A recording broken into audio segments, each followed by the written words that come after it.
Bonjour, ici Stevie Ray, bienvenue à cette présentation de Bâton Rouge Live.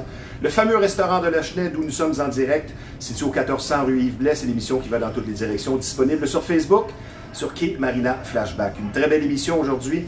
Notre deuxième invité est une personne ressource qui, grâce à son engagement, son vécu personnel et sa spiritualité vibrante, aide toutes sortes de personnes vivant des difficultés intérieures afin de les guider vers un mieux-être et l'équilibre désiré.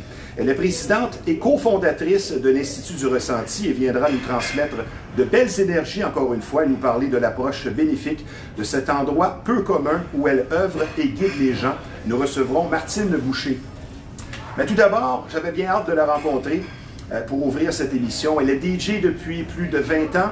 Son expérience du nightlife est grande et diversifiée, ayant démontré son talent dans divers clubs et événements. Le dance music, dans son cas, est synonyme d'oxygène. Et pour nous parler de son parcours musical impressionnant, d'anecdotes et de philosophie sur le monde intriguant des DJ, avec nous une passionnée de dance music qui fait dans le trance, une femme articulée qui a le rythme dans le sang, DJ Insomnia, Geneviève Guitard. Bonjour Insomnia. Bonjour, bonjour. Ça va bien? Bonjour, oui. J'aime ton sourire, toi qui, on le voit dans ta voix au téléphone aussi, tu es une personne énergique, c'est le fun, tu corresponds aux vibrations de la musique. Bienvenue. Moi, je vais commencer avec un compliment. J'en ai rencontré des DJ, j'ai travaillé dans nombre de clubs. Quel beau nom de DJ, je dois te dire ça, puis je suis sûr que tu l'entends souvent, qui veut tout dire, Insomnia, c'est-à-dire on ne peut s'endormir quand elle joue. Moi, je te demande en partant, je veux dire, est-ce que c'est de ton cru? D'où vient cette idée de se nommer DJ Insomnia? Une idée fantastique. En fait, dans les premières années, je me cherchais un nom, je ne trouvais pas grand-chose qui me correspondait. Ouais. Un soir, n'étant pas capable de dormir, je me suis réveillée, semi-réveillée, tout d'un coup, puis c'est là que j'ai fait, ah ben oui, je fais de l'insomnie. Je vais mettre un A, Insomnia en anglais, je trouvais que ça fitait bien avec ma personnalité, je trouvais que ça faisait féminin. Et mon nom de DJ fut Insomnia depuis ce temps-là, officiellement. Moi, ça sonne bien, c'est mélodieux. Maintenant, on va parler, gars, c'est presque terminé, là, on le souhaite, de la COVID. Je veux dire, d'après moi, tu as des fourmis dans les jambes, tu as hâte de renouer avec les clubs. Ça a été quelle incidence pour toi, la COVID? Parce qu'il y a eu Twitch. Oui. Mais grosso modo, pour toi, la COVID, ça a été quoi? Bien, pour moi, la COVID, ça a été un moment pour reconnecter avec la musique. Il y en a qui ont pris ça vraiment durement parce qu'ils ne faisaient plus de prestations live devant des gens. Mais comme moi, j'avais un peu lâché ça, si on pourrait dire. Ça m'a donné l'occasion de revenir en force puis de me mettre aussi sur le Twitch, de me faire voir, même si j'étais moins active dernièrement. Donc, ça m'a permis de revenir. Oui. Mais est-ce que pour toi, c'est un plan B qui restera? À l'occasion. Oui. À l'occasion, pour faire des vidéos promotionnelles, pour promouvoir ma musique. J'ai un photographe et une personne qui gère un drone qui se promène avec moi. C'est bon. Donc, récemment, je suis allée faire un set dans un bunker. Je me suis servi de cette musique-là pour me promouvoir aux yeux des promoteurs. Mais ça a été bon aussi pour garder la main. Je veux dire, moi, je dis souvent qu'un patineur a besoin de patiner. Moi, j'ai eu cette chance-là de pouvoir continuer en studio sans contact. Et je ne me serais pas vu ne plus pouvoir animer, faire des interviews. Tu as un parcours musical vraiment multiple et varié. Ta première chance, disons, dans un club, tu l'as obtenue où? En fait, dans un club, moi j'ai commencé à faire des parties privées pour un homme qui était pompier à la ville de Montréal. Tu en as fait une vingtaine, si on va y revenir. Mais dans les clubs, tu as travaillé où en premier? J'ai commencé officiellement mon premier gig avec une vedette internationale au Stéréo. OK. J'ai été invitée pour faire la première partie de Marcus Schultz à l'époque. Oui. Puis, donc, mes amis étaient tous là pour m'encourager, c'était vraiment le fun. Mais à partir de ce moment-là aussi, j'ai dû changer un peu ma technique au niveau de mes choix musicaux, parce que si je voulais rester dans les lignes majeures, j'ai dû adapter mon style de musique, peut-être jouer moins rapide comparativement. Le BPM a changé, c'est ça que tu m'expliquais en pré-entrevue aussi. Hein? Donc, c'est une qualité de savoir s'adapter, pas juste pour le plancher de danse, pour la vibration de l'endroit. Je veux dire, c'est ça être un DJ. Mais toi, tu étais prédestiné. Avec un nom comme ça, Geneviève Guitard, ça, je veux dire, même s'il y a un D à guitare, c'est la musique. Mais tes premiers pas, plus jeunes, je veux dire, tu t'amusais à jouer au DJ déjà étant adolescent. Oui, bien la musique faisait déjà partie de ma vie depuis quand même longtemps. J'ai été aussi dans les concentrations artistiques quand j'allais à l'école secondaire. Donc, j'ai joué de la flûte traversière, j'ai même joué du drum, j'ai joué quelques instruments comme ça, j'avais essayé aussi. As-tu joué de la guitare? Non, malheureusement. Non. Cordonnier m'a chaussé. OK. Mais c'est sûr, à tout ça, dans mon entourage aussi, j'avais des DJ avec moi, puis ça m'a donné le goût de commencer. Mon parrain a déjà fait le DJ dans le temps du Limelight, qui a aujourd'hui 65, 70 ans. Ouais, ça m'a donné parce qu'on parle de 1982 et tout ça. Ouais. Une notion, moi, que j'ai bien aimée là, quand on se préparait. Moi, je suis un vieux de la vieille. Je suis encore dans les vinyles. Ben oui. Tu es une des dernières ici, à Montréal, à jouer avec des vinyles. J'aimerais que tu m'expliques, ça a été quoi, jusqu'en quelle année, je dirais, pourquoi finalement tu as renoncé, parce que ça devenait compliqué. On parle un petit peu du vinyle. Je ne vais pas être la seule parce que je le sais à travers ce milieu. C'est un petit monde, c'est un grand monde dans un petit monde, le milieu des DJ. Puis il y avait moins de femmes aussi à l'époque. Mais on a tous été accrochés après le vinyle. On ne voulait pas les lâcher, nos vinyles. C'est juste qu'à un moment donné, il fallait suivre la vague. Là, dans les clubs, c'était rendu plus numérique. Avec les CD, on n'a pas eu le choix parce que l'équipement ne suivait pas la route. J'arrivais souvent dans des endroits, les tables tournantes étaient mal calibrées. À un moment donné, j'ai pas eu le choix de faire le changement vers les CD, ensuite vers les clés USB. Il y a même des DJ qui mixent avec leurs ordinateurs et leur téléphone cellulaire maintenant. Oui, c'est ça. Exact. Est-ce que tu reviendrais en arrière? Parce que parfois tu dis, j'aimais mieux le temps des vinyles. Moi, je mélange. C'est une question de culture, OK. Ouais. Mais techniquement, ça devient compliqué. Oui, ça devient compliqué. Ça revient, mais je pense que professionnellement, à moins de faire des soirées spéciales comme nous, Flashback, la fête du dance music, puis encore là, ça devient compliqué. Je pense qu'il arrive un petit peu plus d'accidents avec les vinyles. Es-tu d'accord avec ça?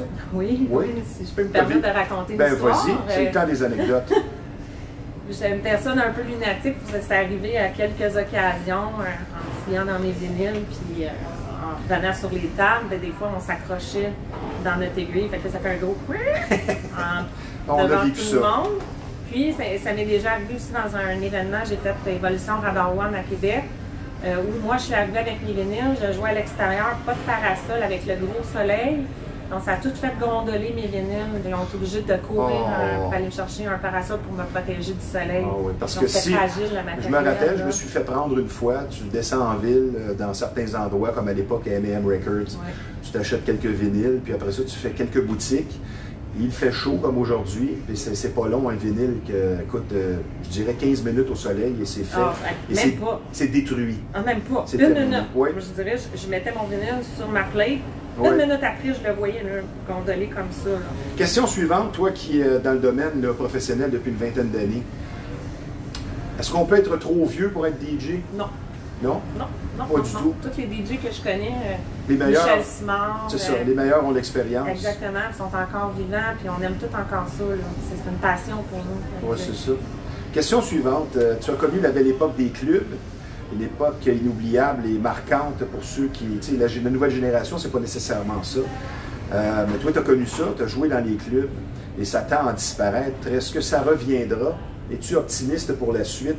Après l'après-COVID, est-ce que tu vois un reboom où tu dis ça tire à sa fin, ça va être de moins en moins demandé? Il y en a qui vont rester. Il y en a qui vont fermer, comme c'est déjà le cas. Le Circus a fermé récemment. Ouais. On tient à ce que nos meilleurs clubs after hour tiennent le coup. Donc, Stéréo, c'est une référence. C'est ça. Mais le Beach Club, c'est une référence internationale. Oui, je pense que ça va revenir. Les plus gros vont rester. Les plus petits, bon, malheureusement, il arrive ce qui arrive. Mais les gens ont hâte. Là, on a beau faire des événements à l'extérieur, mais l'ambiance d'un club after hour à l'intérieur, c'est complètement différent.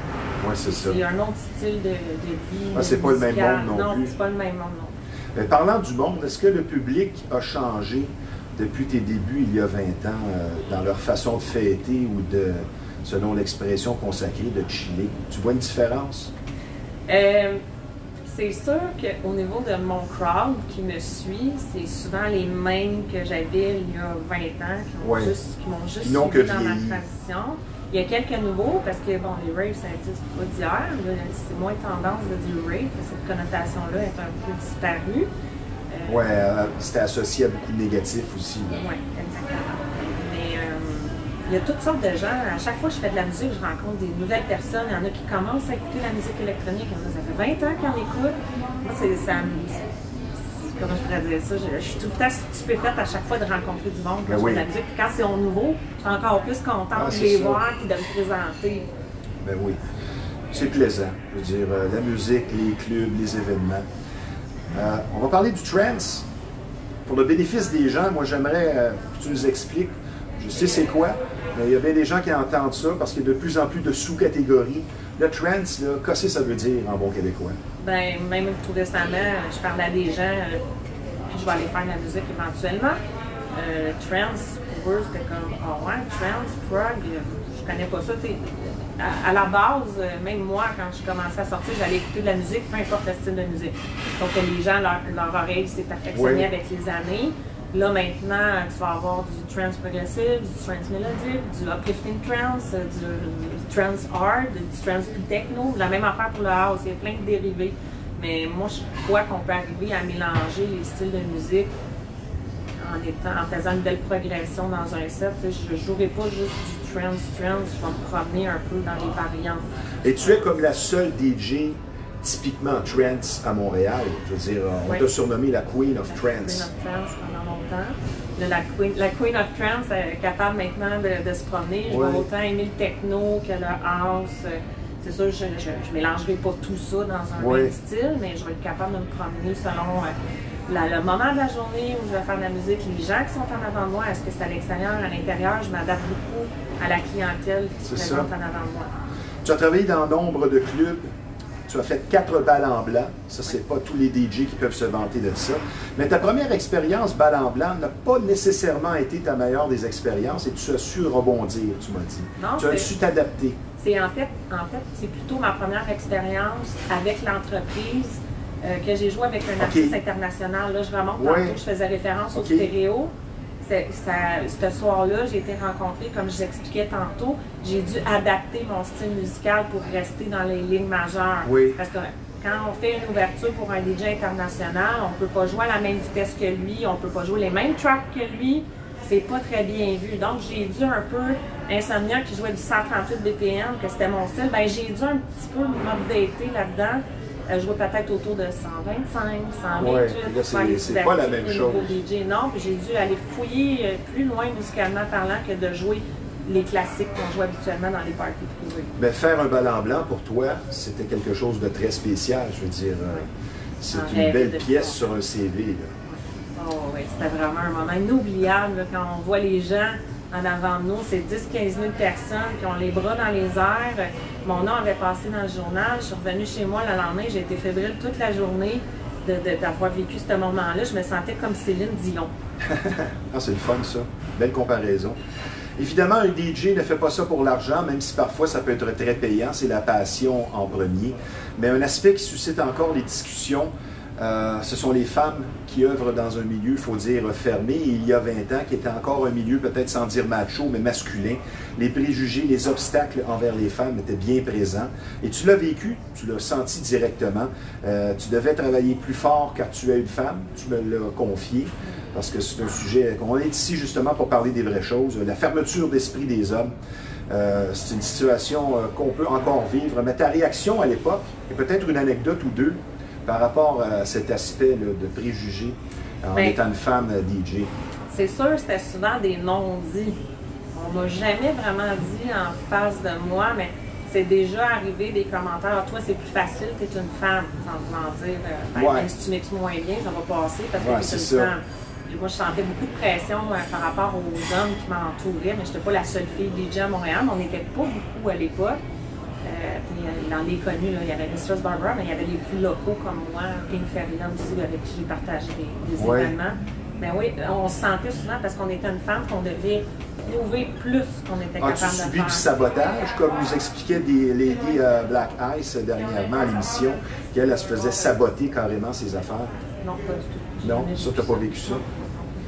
J'ai quand même eu la chance d'avoir des collègues DJ très respectueux quand même. puis maintenant, est-ce que tu ressens encore le même préjugé? Non, non, parce que ça a beaucoup évolué. Oui, ça a beaucoup évolué. Il y a de plus en plus de femmes. On va parler, disons, en Europe, Charlotte DeWitt, Emily Lenz, c'est toutes des filles qui font du techno, Monica Cruz, c'est elles qui sont en vogue en ce moment. Je pense que d'offrir de bonnes prestations ouvre toutes les portes à un moment donné aussi. Hein? Tu as joué également pour la Fierté Gay.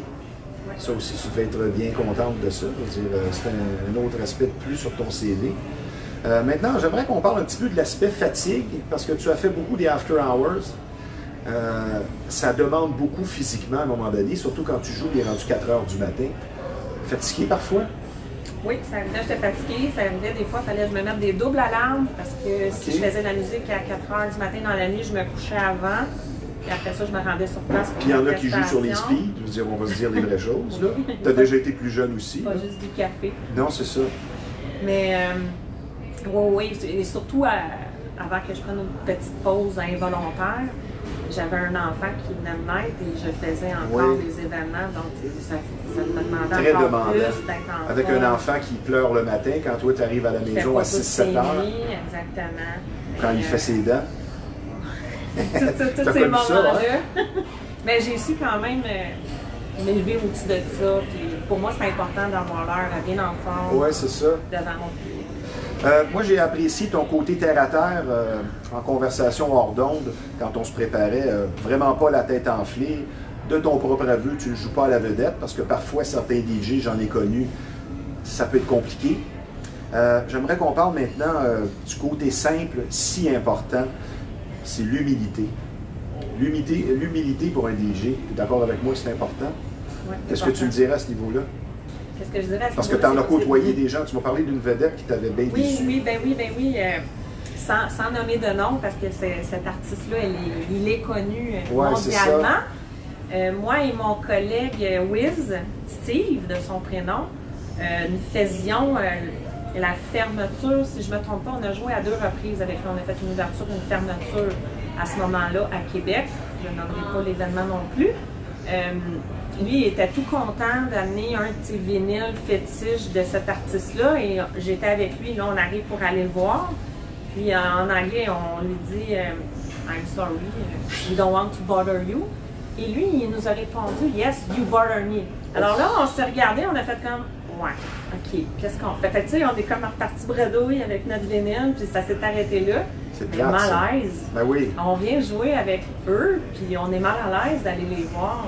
Mais je peux nommer d'autres DJ, Ferry Corsten, soit, il a toujours accepté de prendre des photos, toujours de bonne humeur. Mais sur le lot, je veux dire, c'est comme rencontrer des vedettes, faire des interviews. Pour la plupart des gens, même souvent les vedettes, ce sont ces personnes-là qui sont les plus simples, les plus disponibles, mais tu as toujours une personne dans le lot qui ça laisse à désirer comme attitude. Tu as fait nombre d'événements privés. Ça aussi, c'est différent que de travailler dans des clubs. Peut-être les demandes sont plus particulières. Donc, pour les pompiers, j'imagine que tu as eu beaucoup de plaisir là. Oui, bien c'est... Ils se devaient se prendre une coupe de petites frettes. Non, pas nécessairement des petites frettes. Oui, mais c'est ça. C'est dans les belles années volage, si on veut dire ça. Mais oui, dans le fond, c'est un ami à moi qui était comme pompier à la base de son métier. Oui. Sauf qu'ils n'ont jamais aimé ça vraiment qu'on appelle le party des pompiers parce que ça l'associait trop leur travail avec l'événement. Donc à un moment donné, il a fallu qu'on arrête de dire ça. C'est bien ça. Mais je me suis fait connaître surtout par lui parce que ces événements ont commencé privés dans les tout débuts entre 75 et 100 personnes et ça a monté jusqu'à 1000, 1200 personnes. Donc, puis il organisait des parties ponctuelles à tous les 2 mois. Ce qui a fait en sorte qu'à un moment donné, mon nom est sorti sur des tirs. Ah, tu connais ça, Insomnia? Aux yeux des plus gros penseurs. Oui, c'est ça. C'est bien ça. Insomnia, tu as déjà été beaucoup plus jeune et beaucoup plus fêteuse. Oui. Je pense que tu allais à la défunte Marina de Repentigny. Tu n'avais même pas, je vais te laisser le raconter, tu n'avais même pas encore 18 ans. Non. Mais je pense qu'à Insomnia, plus jeune, ça devait être quelque chose. Ah, ça dansait. Oui, tu as eu bien du fun. Ouais. Tu sortais beaucoup. Donne-moi quelques clubs que tu fréquentais à cette époque-là. À cette époque, ben, qui n'existent probablement plus. Non, ils sont tous deux défunts. Oui, c'est ça. Comme je viens du coin, je viens de Repentigny, Charlemagne, la Chienne, comme on est à la Chine ici. Je sortais autour de la Charlemagne et à la Marina. C'est comme 2 soirs différents, avec 2 gangs différentes. Longtemps, je côtoyais les 2 endroits. On a commencé, quand j'ai eu l'âge de sortir dans les films, on a commencé à aller à l'Énergie à Montréal, qui n'existe plus. Puis on descendait des fois à Saint-Jean-sur-Richelieu, que je ne me souviens plus le nom du club qui était là. On faisait la route de Charlemagne à Saint-Jean-sur-Richelieu. Mais si je peux me permettre de raconter quelque chose de très drôle. Ça faisait comme peut-être 1 an ou 2 qu'on allait autour de la Charlemagne et le soir de nos 18 ans, ma gang de filles et moi, on arrive à la porte. Salut! Là, on est contente de montrer nos cartes de 18 ans. Et là je lui montre. Puis là, il nous regardait en me disant hey, je me suis fait avoir, moi, pendant toutes ces années-là. Ben oui. Tu as commencé à aller dans les clubs, quoi, à 14 ans, peut-être? Autour de 95, des années 95. En tout cas, c'est bien intéressant à Insomnia. On va prendre une petite pause. Ça ne sera pas tellement longtemps. Ça ne sera pas tellement long, plutôt. Je vous rappelle que vous regardez Bâton Rouge Live en référence au Bâton Rouge de Lachenay, un endroit imbattable. Quand on parle de bons repas, l'atmosphère est chaleureuse. Il n'y a rien de mieux qu'un délicieux steak. Mais n'oubliez pas, le menu est complet. Ici, il n'y a pas que la viande rouge. C'est situé au 1400 rue Yves Blais. Je vous donne le numéro de téléphone pour les livraisons et pour les réservations dans le 450. C'est le 581-1888. Je vous rappelle également que nous sommes en conversation avec une femme amoureuse du dance music, ayant beaucoup d'expérience, soit DJ Insomnia, Geneviève Guitard. Maintenant, sur une note un peu plus sérieuse, vous allez être traité avec beaucoup d'écoute et de compréhension si vous vivez une infestation. Et vous aurez compris ici qu'on parle de bébites. C'est carrément un drame pour certaines familles et plus vous attendez, plus le problème va s'aggraver. La solution, c'est Rive-Nord Extermination, 35 ans d'expérience qui vous attendent sur place, une entreprise familiale très sérieuse et un service personnalisé. Donc, le numéro de téléphone pour la solution Rive-Nord Extermination dans la 450, c'est le 582-6706. Vous êtes amateur de chasse et de pêche, l'endroit pour vous, c'est Performance Chasse et Pêche, une entreprise qui porte bien son nom. Beaucoup d'expérience sur place qui vous attendent puisque ce très beau magasin existe déjà depuis 24 ans, une bonne réputation. C'est tout simplement le numéro 1 de la Rive-Nord quand on parle de chasse et de pêche et de conseils et de batterie. Se situe au 303 Notre-Dame à Repentigny. Performance Chasse et Pêche, là où la passion se vit à chaque saison. N'oubliez pas les 3 mots magiques, on se répète depuis le début du confinement. Comment ça va? Ça ne coûte pas cher pour renouer avec un ami ou quelqu'un avec qui vous n'avez pas discuté depuis un certain temps. Vous allez semer un brin d'optimisme et de joie dans le cœur des gens. Donc les 3 mots magiques, comment ça va? Je vous parle maintenant de la zone vêtements de sport et classique, une très belle boutique qui est située au 148 Notre-Dame à Repentigny. Nombre de choix au meilleur prix sur place. Je vais vous citer quelques marques qui vous attendent justement à la zone vêtements de sport et classique. Gasp, Better Body, Rider Wear, Gorilla Wear, La Bella Mafia, Lacoste, Timberlake et une nouvelle marque, Koala, très en vogue avec les jeans, les t-shirts pour hommes et le fameux Head Rush. Donc, un endroit spécial, la zone vêtements de sport et classique au 148 Notre-Dame. Insomnia, avant que tu t'endormes, donc. Jamais. C'est bon, ça. Prochaine question. Un des grands avantages et bienfaits apportés par la musique pour les adeptes, spécialement du dance music, l'énergie, la joie, le mouvement. C'est un effet instantané, spécialement si on aime la musique. On se retrouve ailleurs, on est comme dans une bulle, à l'abri des soucis, à l'abri des difficultés du quotidien. Et peu importe qu'on vive une séparation, un deuil, même parfois, ou un problème à l'emploi. Moi, je veux ta définition personnelle de la musique. On en a parlé, toi et moi, et tu as dit des choses avec lesquelles j'étais très d'accord. C'est quoi la définition bien personnelle d'Insomnia, de la musique, et spécialement du dance music? J'ai un slogan que j'utilise depuis de nombreuses années, inspiré d'une des chansons de Mistress Barbara. C'est la musique, c'est l'essence de la vie. Puis je l'ai toujours utilisé parce que pour moi, cette phrase-là me parlait beaucoup. Oui. La musique, c'est qu'est-ce qui nous rend joyeux. La musique correspond beaucoup à notre état d'âme. C'est qu'est-ce qui réunit les gens, qui nous met de la bonne humeur. J'ai jamais vu personne qui était de mauvaise humeur à écouter de la musique. Ah oui. Tout le monde est de bonne humeur. Donc, moi, c'était important. Le langage international. Ouais. Tu sais, ça rejoint tout le monde. Ouais. Quand on regarde les événements, on voit les gens danser sur la musique, ils ont l'air bien. On va parler maintenant des qualités nécessaires pour être un bon DJ. J'en ai inscrit quelques-unes. L'adaptabilité, savoir reconnaître les besoins du dance floor, de la piste de danse, aimer les gens, évidemment. Si tu n'aimes pas les gens, tu ne seras pas dans la bonne ligne, je crois. Et le classique, faire de la musique pour les bonnes raisons. Mais pour toi, les quelques qualités nécessaires pour faire un bon DJ, c'est quoi? Être ouvert d'esprit. crois que c'est important d'être ouvert aux autres styles musicaux, pas juste rester dans son petit créneau. Il faut savoir être ouvert d'esprit pour amener des variantes dans le style de musique qu'on va jouer. Il y a aussi être à l'écoute de son public. Quand je vais dans un événement, je me promène dans la foule, je vais saluer les gens, je leur demande comment est-ce qu'ils se sentent, où ils sont rendus dans leur soirée. Et aussi, c'est important de s'adapter au moment. Et, nous, avec la musique électronique, on peut jouer autant à minuit, 4 h du matin ou 7 h le matin, mais je ne livrerai pas la même performance selon l'heure ou le moment que je vais jouer si je suis à l'extérieur ou à l'intérieur. Oui, c'est ça. Il faut que tu t'adaptes. Oui. Il faut que tu sois capable de voir. Puis ça vient aussi un petit peu avec l'expérience. Essayer de voir qu'est-ce qui se passe. Maintenant, ta définition en une phrase ou deux d'une bonne prestation là, satisfaisante aux yeux d'Insomnia, ce serait quoi? Moi, quand les gens trippent et qu'on les voit dans les airs, je suis satisfaite.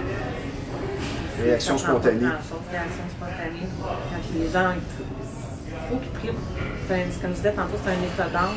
Quand moi, je vois les gens qui s'amusent, ma job est faite. Là. Si on fait une comparaison maintenant, dans un sens ou dans l'autre, avec la musique, le dance music d'il y a 20 ans avec aujourd'hui, qu'est-ce que tu me dis à ce niveau-là? Es-tu nostalgique un peu? Ben oui. Il y a plein de chansons remixées des années. Tu t'ennuies de la bouche et ainsi de suite? C'était bon, ça. Tonight is the night. Ouais, c'est ça. Mais, donc, la musique d'aujourd'hui est peut-être un petit peu moins bonne ou moins vibrante? Non, pas nécessairement. Okay. Je trouve autant la musique commerciale, du Welpa, j'ai plusieurs artistes. J'aime autant la musique avant qu'aujourd'hui. C'est comme ça, il faut suivre le courant. Puis, bon, la musique électronique, elle a évolué. Les sonorités ont évolué. Si on écoute une track de Tiesto des années 90, ça ne sonnera pas la même chose comme aujourd'hui. Donc, il y a eu vraiment les instruments aussi, les synthétiseurs, les logiciels de production se sont améliorés. Donc, on est capable de produire avec le mastering, on est capable de produire une super belle qualité de track. Okay. Tu te définis comment dans ton style et ton approche en tant que DJ? Je me définis comment? Moi, je vais souvent. J'ai un autre tagline que j'utilise souvent. C'est je ne suis pas. En anglais, c'est I'm not a DJ girl, I'm a DJ. Je pense que. Ça, j'aime ça. Être DJ, c'est pas un style. Être DJ, c'est ce que chaque personne va livrer. Puis. Peux-tu m'en remettre en contexte? Ben, je veux dire. Tu définis comment ton approche, ton style, tu sais... Mais ça revient un peu à ce que je disais tantôt, mon approche et mon style. Quand je vais choisir des tracks, je les choisis parce que je les aime, ils me font vibrer, mais je ne me serai pas arrêtée juste à ça.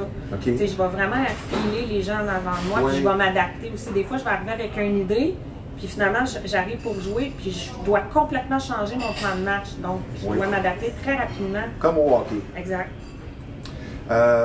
En quoi est-ce que ton approche a changé, disons, si tu compares Insomnia quand elle avait que 2 ou 3 ans d'expérience et maintenant? La technique, surtout, c'est beaucoup, amélioré. Oui, parce que c'est sûr, de passer au vinyle, aux consoles numériques, là, maintenant, ça me donne beaucoup plus d'opportunités pour faire des loops, rajouter des sons, ce qu'on ne pouvait pas nécessairement dans le temps avec les vinyles. On était concentré surtout à mixer avec les vinyles. Aujourd'hui, on a plus de polyvalence à ce niveau-là. Donc, je dirais que Insomnia a toujours resté Insomnia. J'ai toujours été fidèle à moi-même. Puis je me suis juste perfectionnée avec les années, puis j'essaie de garder les gens dans le même état d'esprit qu'il y a 20 ans. C'est quoi ta préférence? Là, c'est sûr que c'est pas Twitch. Est-ce que ce sont des événements? Est-ce que ce sont des parties privées, certains parties privées avec des demandes spéciales, là, particulières, ou jouer dans les clubs, ou jouer en plein air? C'est quoi vraiment l'endroit où tu dis là, je suis vraiment... c'est parfait pour moi, tu dirais quoi? J'ai pas vraiment de préférence, parce que comme je suis en autant que tu joues ta musique. Exactement. J'ai fait un mariage où on m'a demandé d'aller jouer ma propre musique au mariage. Oui. Donc, que ce soit à l'extérieur, il y a toujours un petit quelque chose de spécial dans chaque endroit où on va. Les gens, la crowd en avant, elle n'est pas la même. J'ai autant aimé jouer au Beach Club que jouer au stéréo. Moi, ça faisait pas la différence. J'avais du fun, tout simplement, à faire triper les gens. C'est bon, ça. J'aime ça, ce terme-là, parce que c'est le bon terme à employer, triper. Avant de tomber dans les questions rafales, où tu vas me répondre par un mot, un nom ou une phrase, ma dernière question, un peu plus longue. Quelqu'un t'aurait dit il y a 20 ans, tu vas vivre tout ça, tu vas être ici avec Stevie Ray en train de parler de ta carrière de 20 ans. Est-ce que tu l'aurais cru? Non. Non? Pour quelle raison? Parce que janvier, j'écoutais les DVD d'Armin van Buuren, puis c'était ça, puis moi je me disais, moi j'aimerais ça être à leur place à un moment donné, je m'imaginais pas d'avoir cette chance-là un jour de pouvoir mettre les pieds sur le même stage qu'eux. J'ai réalisé mes rêves, puis j'étais contente. Dans cette longue carrière avec plusieurs événements, tu as vraiment un beau CV bien garni. Ton plus beau moment musical professionnel, ce serait quoi? J'en ai eu plein, mais essayez d'en donner un ou deux qui passent par la tête. Le plus, c'est mon premier bal en blanc, parce que c'était le premier gros événement d'envergure que j'ai fait. Comme je disais tantôt, je me sentais comme une Céline Dion, d'avoir 10-15 000 personnes en avant de moi. C'était spectaculaire. Même j'étais bouchée, j'étais tellement heureuse d'être là. J'étais aussi stressée en même temps, mais j'étais vraiment c'est une bonne adrénaline qui nous pousse à aller plus loin. En voyant plein de gens comme ça, j'ai reçu plein de messages après de monde qui ne me connaissait pas. Ça l'a fait une très belle ouverture pour d'autres propositions par la suite. J'aimerais que tu me dises en une phrase, peut-être un truc pour éviter ce qu'on appelle la chaise berçante. Tu sais, la zone de confort qui est un petit peu allongée. Je pense que la chaise berçante, c'est une expression parfaite parce qu'il faut savoir se renouveler, se réinventer. Ça, c'est la base pour éviter justement cette fameuse chaise. Si tu avais un truc à donner en une phrase, ce serait quoi? Éviter la facilité. Rester ouvert. Pour éviter de rester. L'ouverture d'esprit. Oui, puis on ne peut pas rester. Il faut évoluer avec les courants. Il faut se faire à l'affût de ce qui se fait, même au niveau des technologies. Il faut évoluer avec la vague. Que ce soit musicalement parlant, il faut être ouvert à pouvoir aller plus. Si on joue tout le temps les mêmes affaires, pendant 20 ans, on n'a pas évolué. Non, c'est ça. Exactement. Quelques phrases compactées en terminant. Dis-moi un ou deux de tes artistes favoris du présent ou du passé. Que ce soit des interprètes, ça peut être des DJ qui t'ont beaucoup influencé. Donne-moi-en un ou deux, Insomnia. Est-ce que ça peut être des artistes qui sont comme tu veux. J'adore le groupe Coldplay. Oui. C'est bien ça. Et l'influence d'un DJ? Les influences d'un DJ va souvent tomber parce qu'on a entendu d'autres DJ. Dans les débuts, j'ai été influencée beaucoup par Carl Cox et Mistress Barbara, qui encore font de la musique dans les mêmes événements tous les deux. Armin van Buuren m'a inspiré longtemps. Ferry Corsten, pour toutes des raisons différentes parce qu'ils ont toutes leur touche à chacun. Est-ce que le house va traverser les époques? Est-ce que c'est là pour rester? Oui.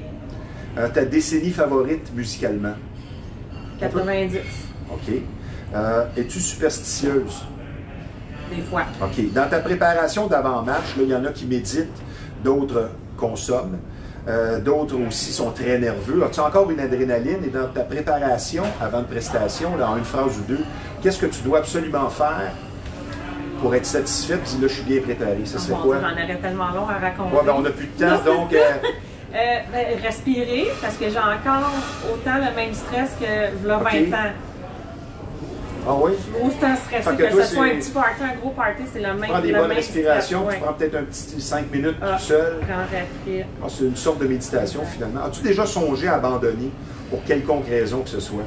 Pas abandonner, j'ai pris une pause à un moment donné volontaire quand on a un enfant, pour mettre les priorités au bon endroit. Est-ce que c'est dispendieux d'être DJ? Moins maintenant. Ça l'était dans le temps des vinyles, à 15-20 $ la copie. Mais quand c'est pas 50, oui, c'est ça. Dans spécial. Non, aujourd'hui, c'est beaucoup plus accessible, la technologie au wannabe qu'on appelle. Ta plus grande fierté, est-ce que c'est ta longévité, professionnellement? Non, ma plus grande fierté, c'est d'avoir toujours été groundée. OK. J'ai toujours été intègre et resté moi-même. L'authenticité. OK. En terminant, en une phrase ou deux, le conseil ultime que tu donnes aux aspirants DJ qui sentent qu'ils ont ça en eux, le goût de faire jouer de la musique, de faire danser, de faire vibrer, tu donnes quoi comme conseil en une ou deux phrases? De persévérer. C'est pas toujours facile de commencer, de s'entourer des bonnes personnes. Aujourd'hui, tu as besoin d'être entouré des bonnes personnes pour pouvoir percer dans le milieu. OK. De connaître plein de gens. Le réseau social est devenu d'une capitale importance. Je te remercie d'avoir été des nôtres. C'était fort intéressant. On va se reprendre. Tu pourras venir, disons, à la fin de l'été, nous raconter tes expériences d'été. Tu es comme ta musique, tu as beaucoup de couleurs. Je l'ai remarqué dès nos premières conversations, très terre à terre. La passion dans les veines qui coule, musicale, ça c'est sûr.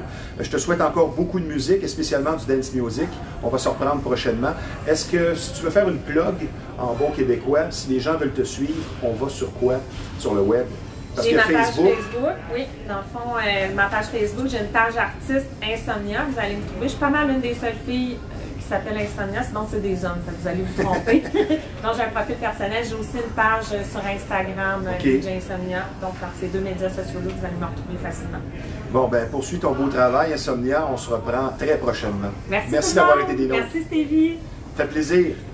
Maintenant, je vous parle d'un nouveau partenaire, une entreprise où qualité et service sont au rendez-vous, soit M Pavage. Votre entrée de votre maison ou de votre commerce a besoin d'être rafraîchie. M Pavage est le spécialiste à consulter. Quand on parle d'entretien, d'entrée d'asphalte, de nettoyage, de colmatage de fissures, d'application de scellants protecteurs, votre entrée redeviendra comme une neuve. Des prix compétitifs pour un travail de qualité vous attendent. M Pavage, là où la qualité n'est pas que du bavardage. Le numéro de téléphone dans le 514, c'est le 754-0069. Maintenant, notre deuxième invitée, elle est présidente et cofondatrice de l'Institut du Ressenti, un endroit où l'on fait beaucoup de bien aux gens qui en ont besoin, en les accompagnant et les guidant vers l'équilibre et le mieux-être intérieur, souvent perdu suite à des expériences difficiles.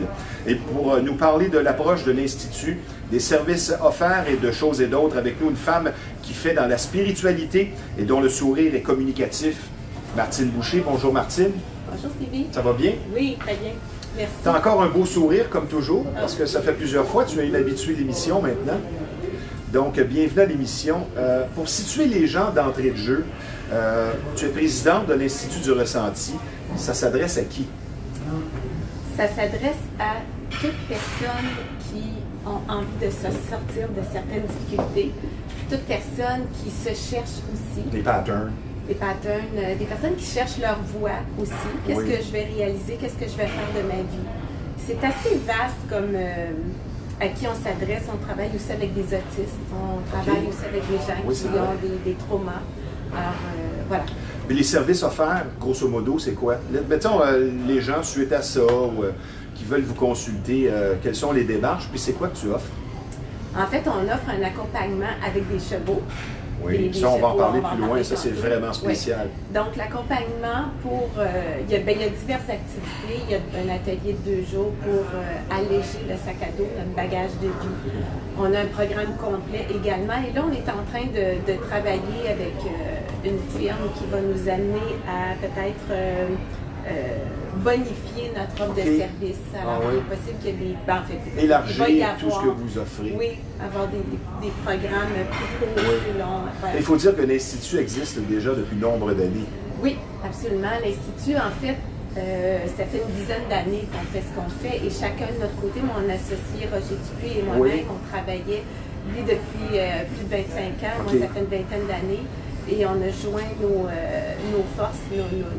Toi, tu es présidente, ça fait 4-5 ans, là? En fait, oui, ben oui. C'est ça. J'ai comme une hésitation parce qu'on a changé de forme juridique. Oui.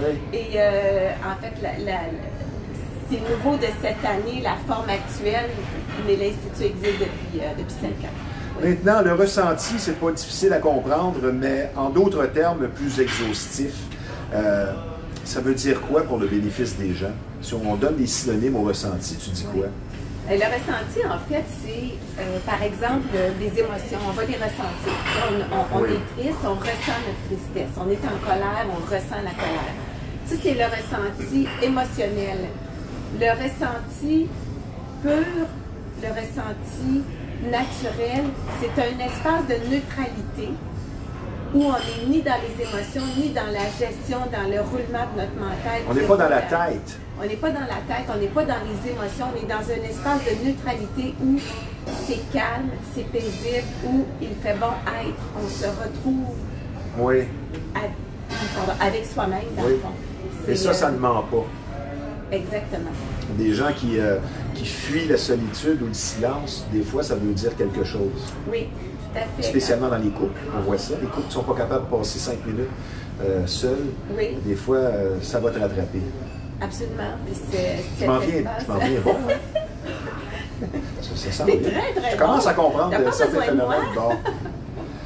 Maintenant, parle-moi de la yourte. m'as appris un terme cette semaine. Je ne savais pas vraiment c'était quoi, comparable au Keepy. Tipi. Au Tipi, excuse. Oui, en fait, non, c'est pas comparable au Tipi. Okay. C'est plutôt comme une tente, une yourte. C'est vraiment une tente, sauf que c'est circulaire, avec un dôme, avec le toit. Vous allez vous servir de ça? Oui, on va avoir dans les prochaines semaines, d'ici 2-3 semaines, on va recevoir une yourte. Ça va être notre nouvelle salle d'enseignement, d'accompagnement. En plein air. Oui, voilà. C'est le fun, ça. Ça, c'est les gens qui connaissent ça, on est vraiment bien dans les yourtes. C'est une acquisition de laquelle on est très, très fiers. C'est le fun, ça. Ouais.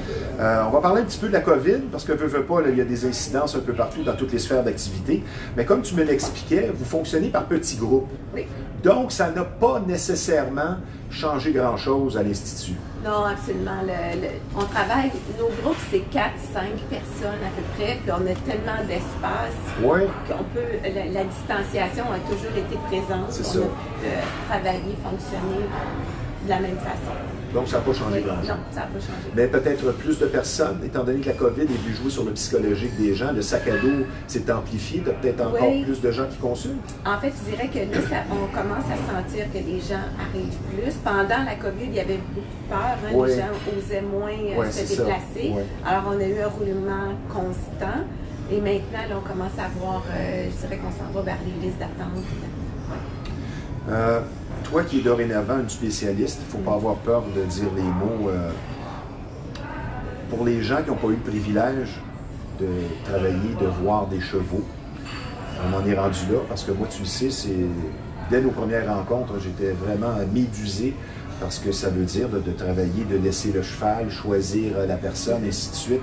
C'est vraiment impressionnant. On peut pratiquement employer le terme thérapie, la méditation avec les chevaux. J'aimerais que tu me parles du cheval parce que sa conscience, sa douceur, sa capacité extrasensorielle en accompagnement, ça fait de lui un accompagnateur hors pair. Représente finalement, c'est peut-être lui le meilleur ami de l'homme. Mais comment ça fonctionne à l'Institut, l'accompagnement avec chevaux? En fait, nos chevaux sont en totale liberté. Il faut savoir que dès le départ, en comparaison avec d'autres centres équestres, les nôtres sont en totale liberté, ils ne sont jamais montés. Bon, évidemment, on les nourrit, tout ça, là, mais pas à la main. Ils sont libres d'aller et venir dans l'écurie. Ils ont 20 acres de terrain où ils peuvent évoluer. Et lorsqu'ils accompagnent les gens, lorsqu'on a un groupe de personnes, pardon, tu parlais de méditation, nous on parle plus de respiration. J'ai bien aimé Insomnia tantôt qui disait qu'elle respire avant ses prestations. Alors c'est vraiment ça, de respirer, nous ramène à l'intérieur de soi, va nous sortir de notre stress.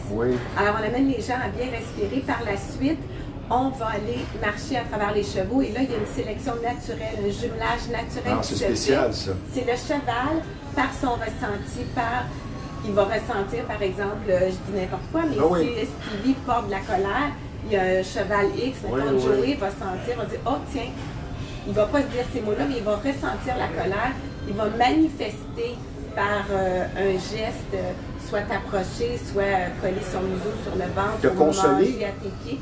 Pas te consoler, vraiment démontrer un intérêt, et par la suite, une fois que l'intérêt est démontré, que le jumelage est fait, et nous, par le ressenti, on sait très bien que Joey veut t'accompagner. Et là, par la suite, on s'en va dans le rond de l'onge, dans l'espace, et l'exercice se passe. Et Joey fait son travail pour retirer les éléments qui sont à l'intérieur de la personne. C'est difficile à concevoir. Mais c'est pas fou quand même. Je veux dire, c'est vraiment spécial. C'est comme un aspirateur d'émotions humaines. Est-ce que toi, tu ressens la colère? Je ne suis pas allée là encore. Je n'irai pas là pour maintenant. Pourquoi les chevaux? Comment cette idée est arrivée? Pourquoi pas, exemple, je ne sais pas, moi, les chiens ou les oiseaux? Oui, bonne question. En fait, les chiens, les chats, les animaux domestiques vont ressentir nos émotions, vont ressentir nos malaises. Ils vont en capter une partie et bien souvent, ils vont rester pris avec. Ils ne sont pas en mesure de s'en libérer parce qu'ils sont dépendants affectifs. En opposition, le cheval est complètement indépendant. Ça, c'est le bien, cheval, ça. on peut partir quelques jours, revenir, puis les chevaux n'ont aucune... En fait, les nôtres, parce qu'ils ne sont pas domestiqués. Ceci dit, on s'occupe très bien de nos chevaux. Oui, oui. C'est pas les gens qui viennent, j'allais dire, à la maison. C'est ma maison. Comme moi ici au Bâton Rouge. C'est ça. Alors, ils voient que nos chevaux sont vraiment bien, le calme, l'espace paisible dans lequel on évolue. Voilà, donc les chevaux sont indépendants. C'est pour ça qu'on utilise le cheval pour travailler. Et le cheval ne peut pas vivre avec les émotions qu'il va capter de l'humain. Il va s'en dégager. Alors, il ne reste pas pris avec.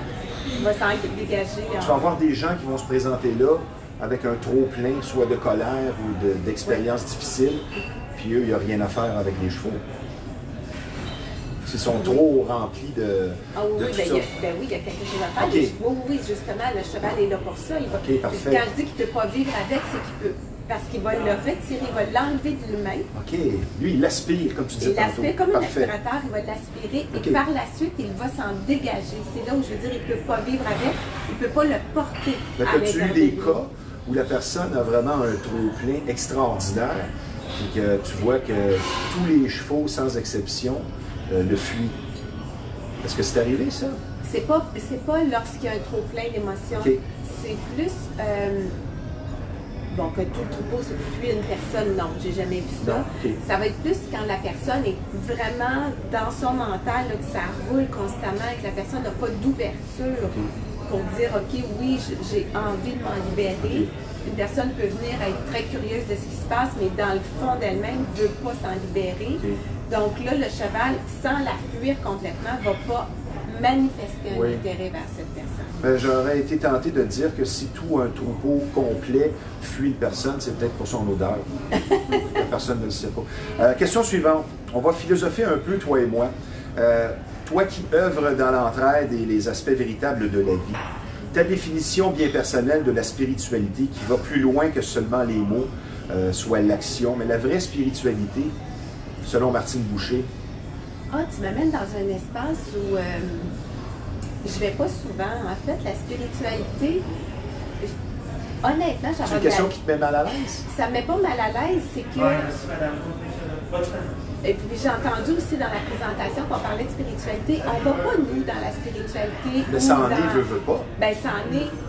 J'ai de la misère à définir, à mettre des mots, mais je vais t'expliquer. Oui. En fait, nous, on va ni dans la spiritualité, ni dans l'ésotérisme. C'est totalement naturel. Est-ce que c'est ça la spiritualité, le naturel de la chaque base, le ressenti. La base.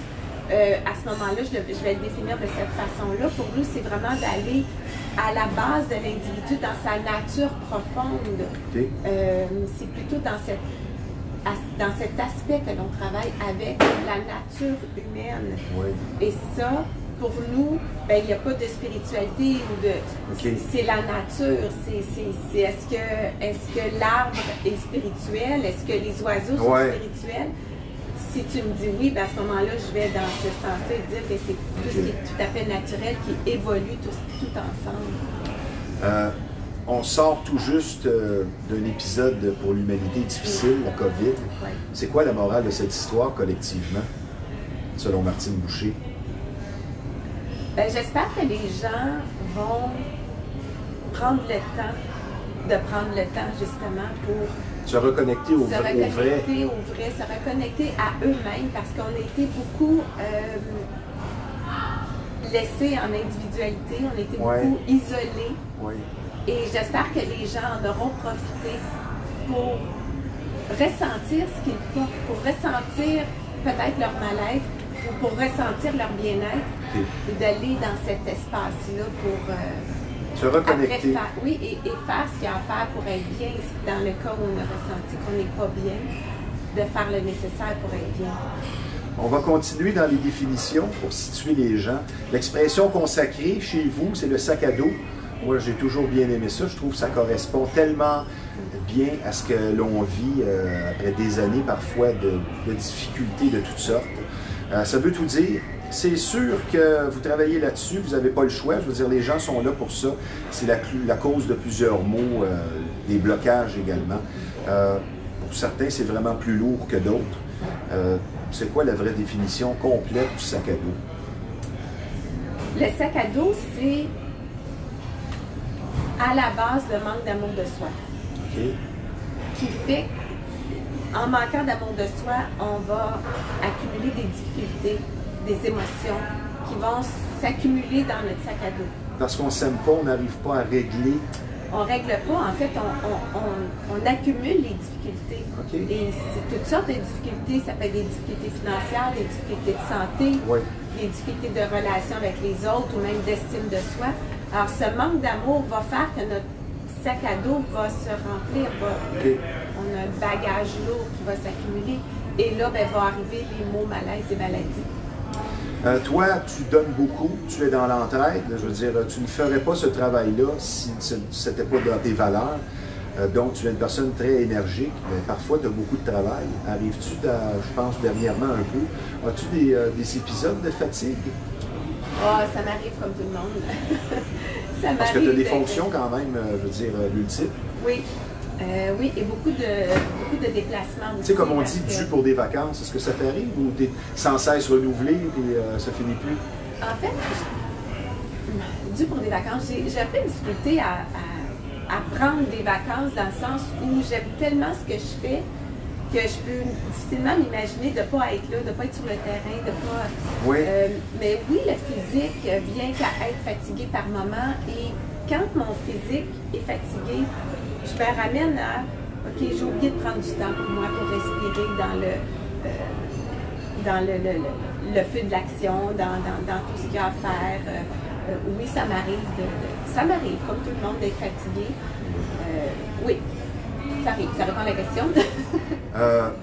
En 2-3 phrases, les raisons les plus souvent vues pour lesquelles les gens ont un trop-plein et consultent l'Institut du ressenti. J'en ai inscrit quelques-unes, des séparations, s'oublier, qui correspondent à ce que tu viens de nous dire, l'auto-sabotage, des choses qui sont ancrées depuis longtemps, depuis trop longtemps.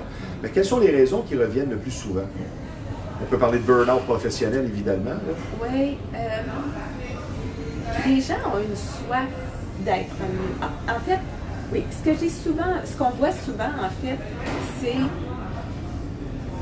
Les gens ont été partout, ont essayé toutes sortes d'approches, ont fait plein de formations, et ils cherchent encore. Ils n'ont encore pas trouvé ce qu'ils cherchaient.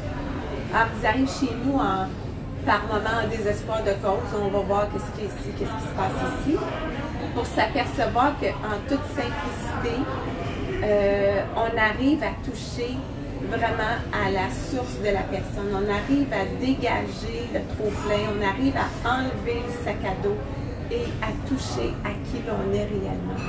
On a des gens qui ont fait plein, je pense à une personne, entre autres, que je n'aimerais pas, mais qui a fait plein de travail, toute sa vie.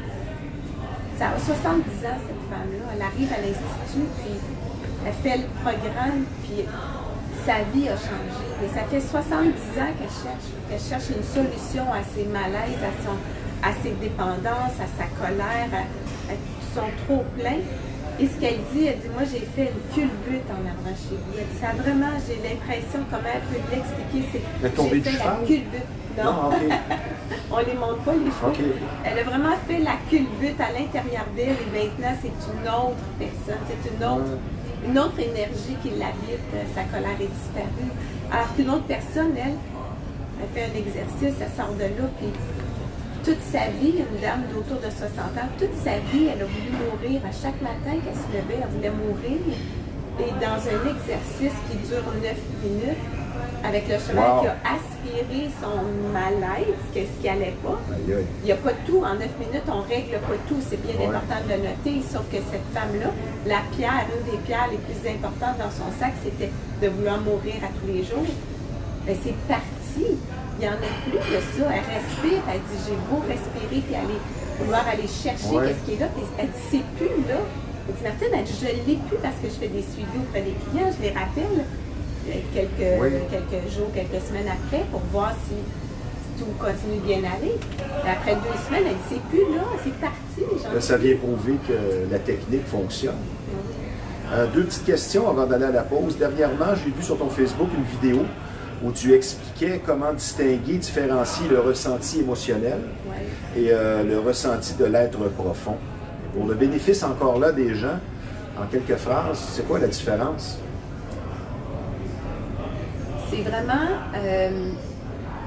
les émotions, le ressenti émotionnel, comme je l'ai dit tantôt, la colère, la tristesse, on va dire oh oui, je ressens. L'amour aussi, ça peut être l'amour, c'est pas que négatif le ressenti émotionnel. L'amour, quand on a des papillons, là, on se laisse emporter par ces papillons. Mais on n'a pas pris le temps d'aller ressentir profondément, est-ce que c'est vraiment ça que je cherche? Est-ce que c'est vraiment ça la personne? On s'attarde à tous nos papillons qui sont... Et c'est vrai, c'est là, on les ressent. Mais de ressentir cet espace à l'intérieur de nous profond qu'on n'ose pas aller ou qu'on ne connaît pas, on ne connaît pas cet espace-là. C'est difficile de mettre des mots dessus. C'est une neutralité, c'est un espace neutre où il y a de l'air de rien se passer. Ça a l'air d'être le vide, mais en opposition, c'est pas le vide. Au contraire, c'est la plénitude. C'est qui l'on est, c'est notre essence à nous. Ton vécu, ton passé, on ne va pas déterrer rien, mais je veux dire, tu as vécu des choses. Est-ce que ça t'aide dans ton présent et ton travail à mieux comprendre et à arriver à des solutions simples et aussi faire de l'accompagnement? Je veux dire, poser la question, tu y réponds, mais... Oui, absolument. C'est certain que d'avoir ce vécu, d'avoir vécu toutes les difficultés que j'ai eues, d'ailleurs, il y a un livre qu'on parlera peut-être tantôt, qui est en écriture. Oui, ça aide à comprendre. Toutefois, on n'est pas obligé d'avoir vécu tout ça pour comprendre les gens, parce que quand on développe ce ressenti, on n'a pas besoin d'avoir passé naturellement. En développant le ressenti, on ressent les gens et on sait exactement ce qu'ils ont vécu. C'est très puissant, le ressenti, c'est sans limite. C'est sans limite. Voilà, on ressent exactement. Ce sont non seulement de beaux, mais de bons mots. On va prendre une pause, Martine. Ce ne sera pas tellement long. Je vous rappelle que vous regardez Bâton Rouge Live en direct du fameux restaurant de la Chenille qui est situé au 1400 rue Yvelet. N'oubliez pas, le menu est complet ici. Et, nous sommes en compagnie de la présidente de l'Institut du Ressenti, un endroit où on aide et on guide les gens vers le mieux-être et on les aide à se retrouver. Nous sommes avec Martine Boucher. Je vous parle maintenant d'un garage tout à fait particulier, soit Samoto, situé au 133 Notre-Dame à Repentigny. Un garage dont la réputation n'est plus à refaire, la confiance règne, le travail est bien fait, c'est le respect du client en premier. De longues explications et de longues années d'expérience vous attendent sur place. Moi, personnellement, j'aime bien dire que ce sont les tops de la mécanique, soit Samoto au 1133 Notre-Dame à Repentigny. Martine, question suivante. Le fameux déclic que vivent à un certain moment les gens qui n'en peuvent plus, est-ce qu'on peut faire une comparaison avec celui qui souffre d'alcoolisme? C'est-à-dire que sans de décision prise vraiment complète, il n'y aura pas de résultat véritable à long terme. Absolument. Oui, c'est très bien dit. Tout part d'une décision. Et la première décision, c'est c'est de se choisir, de faire le premier pas, se choisir et décider d'être mieux. Oui. Je dis toujours s'aimer assez, bien qu'on n'a pas appris personne à s'aimer, mais s'aimer assez pour se choisir et décider d'être mieux. Se choisir, c'est tellement une expression importante dans tous les domaines, que ce soit dans le domaine de l'emploi, en amour, en amitié. Oui. Se choisir et de ne pas accepter des choses qui vont à l'encontre de notre dignité. Oui, et c'est souvent la dernière chose qu'on fait, se choisir. C'est souvent la dernière, surtout... Mais parfois, c'est culturel. C'est culturel et je dirais aussi, surtout les mamans. Les mamans vont se choisir en dernier, vont s'oublier une grande partie de leur vie. Encore en fin de semaine, on a eu une maman de 7 enfants, une dame dans la soixantaine, 70, je ne sais trop, et 7 enfants. Elle arrive chez nous, puis elle réalise dans les 2 jours de l'atelier du sac à dos, elle réalise à quel point elle s'est oubliée à travers tout ça. C'est une excellente maman, probablement une excellente épouse, excellente toute partout. Mais il y a un prix à payer. Elle s'est oubliée, elle. Et on le fait à tort parce que plus on s'occupe de soi, plus les autres autour vont en bénéficier. Tantôt, Insomnia qui disait, bon, elle va faire, elle fait son métier, elle fait ce qu'elle aime, on ressent sa passion.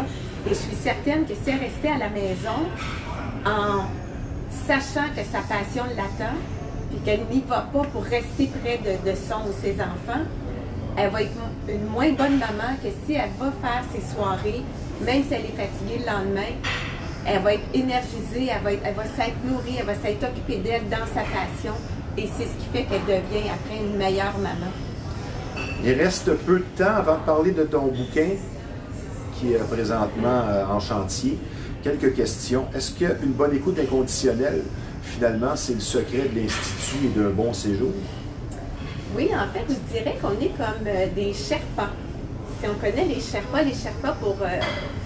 c'est les gens qui accompagnent les gens qui font, par exemple, escalader le mont Everest. Il y a des Sherpas, ces personnes qui vont transporter le sac à dos, qui vont faire en sorte que la personne va bien escalader le mont. Et quand on arrive en haut, c'est la personne qui a gravi. Par exemple, moi, oui. C'est moi, la lumière, elle serait sur moi, en opposition au Sherpa. Mais c'est le Sherpa qui a fait le gros du travail. Moi, je suis montée, pout. Mais le Sherpa a tout trimballé. La lumière devrait être sur lui, mais non, la lumière, elle est sur la...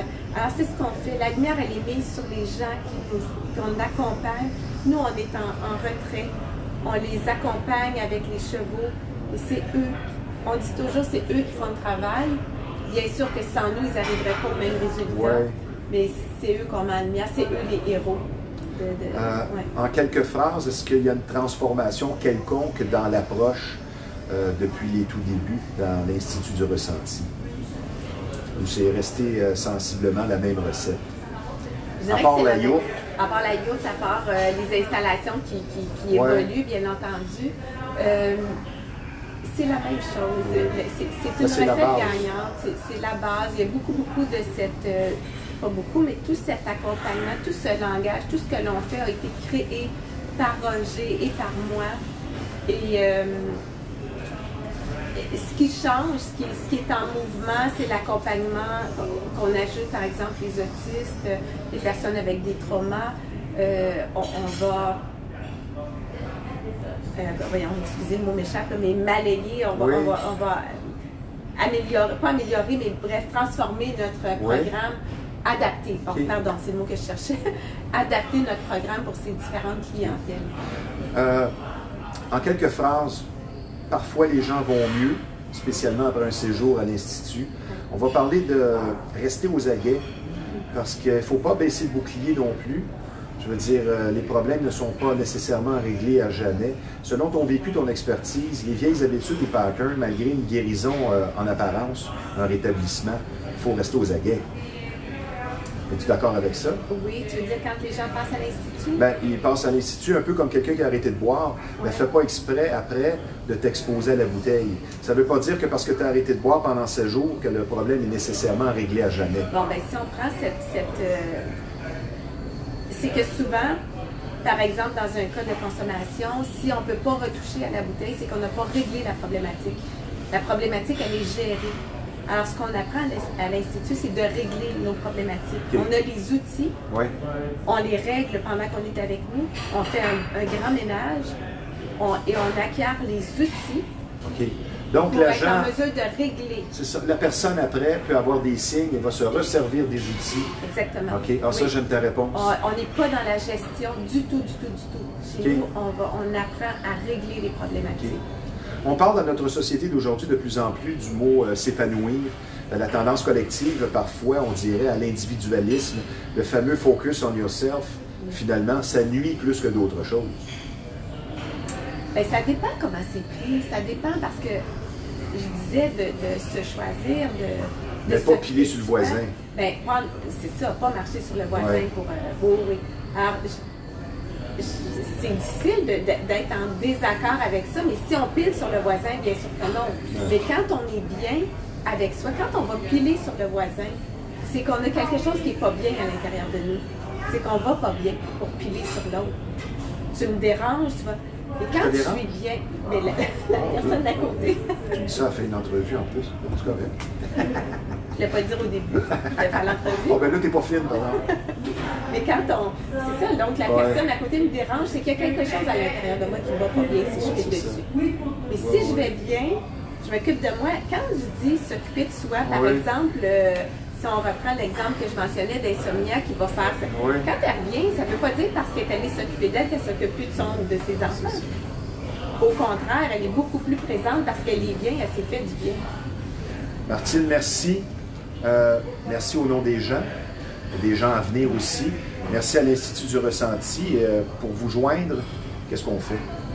Pour nous joindre, alors il y a le 819 200 80 80, c'est notre numéro de téléphone. On a notre page Facebook, Institut du Ressenti. Ou Martine Boucher encore. Ou Martine Boucher encore. Et on a notre site web aussi, institutduressenti.com. Et de là, il y a la page contact, vous pouvez nous écrire aussi. Tu peux rester avec moi. Oui. Il reste seulement quelques minutes. Moi, je vais te dire encore une fois, merci d'avoir été des nôtres. Pour cette belle énergie constamment renouvelée. Je vais te dire que tu es une belle personne positive. Je ne peux pas te faire un plus beau compliment dans ce que tu fais et je commence à te connaître parce que ça fait 2 ans que tu viens aux émissions, je ne sais pas moi, une fois par 6 mois ou une fois par 8 mois et à chaque fois c'est un plaisir renouvelé. Tu es une personne à rencontrer pour sûr et pour ceux qui ont été interpellés, bien, je vous la recommande, cet Institut du Ressenti. Merci Martine, très gentille. Maintenant je vous parle d'un gym plutôt qui offre ambiance et compétences, soit TriStar Gym, une très belle salle de musculation où on peut pratiquer tout sport de combat. Beaucoup d'expérience sur place, on va répondre à vos besoins. Coach Yves Jabouin, le propriétaire, pour vous dire, quand on parle d'expérience, à 31 combats MMA en carrière. Donc, allez sur place, on va répondre à vos besoins. C'est situé au 530 Notre-Dame à Repentigny, TriStar Gym.